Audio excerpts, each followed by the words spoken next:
வரலட்சுமி நோமுக்கு முன்னாடி நாள் ஈவினிங்காக வந்து பாப்பாவுக்கு பாலாற்றி வச்சுட்டு என்னோடய ஃபேவரட்டான காஃபி வந்து போட ரெடி பண்ணிட்டேன். இதில் தான் காஃபி போட்டு குடிப்பேன். செம்ம சூப்பராக இருக்கும், அவ்வளோ க்ரீமியாக இருக்கும். ஸோ இதில் ஒரு காஃபி போட்டு குடிக்கலாமே அப்படின்னு சொல்லிட்டு ஃபஸ்ட்டு காஃபி போட்டு குடிச்சிட்டு அதுக்கப்புறம் தான் சாமி கும்பிட ரெடி பண்ணுறதுலாம்.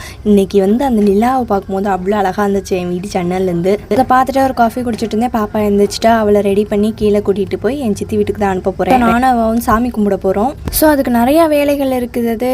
ஆல்மோஸ்ட் எல்லா வேலையும் முடிச்சிட்டாங்கன்னா நான் போய் குட்டி அந்த இடிபிடி வேலையெல்லாம் பார்த்து கொடுத்துட்டு இருந்தேன். ஸோ இலையை போட்டுட்டு அதுக்கப்புறம் சாமியெல்லாம் வச்சுட்டு அதில் நிறைய பொருள் போட்டாங்க. இத்தனை பொருள் எல்லாமே போட்டு அதுக்கப்புறம் அது மேலே தேங்காவை தூக்கி வச்சு அதுக்கப்புறம் அதை சாமியை அங்கே கும்பத்தில் எடுத்து வச்சுருவாங்களா. அதுக்கு முன்னாடி வந்து வீட்டிலேருந்து ஆரத்தி எடுத்து அழைப்பாங்க அப்படின்னு சொல்லியிருந்தாங்க. எத்தனையோ நிறையா பொருள் போட்டிருந்தாங்க. ஸோ நான் வந்து அதை பார்த்துட்டு வீடியோ எடுத்துகிட்டு என்னெல்லாம் பண்ணுறாங்க அப்படின்னு பார்த்துட்டு இருந்தேன்.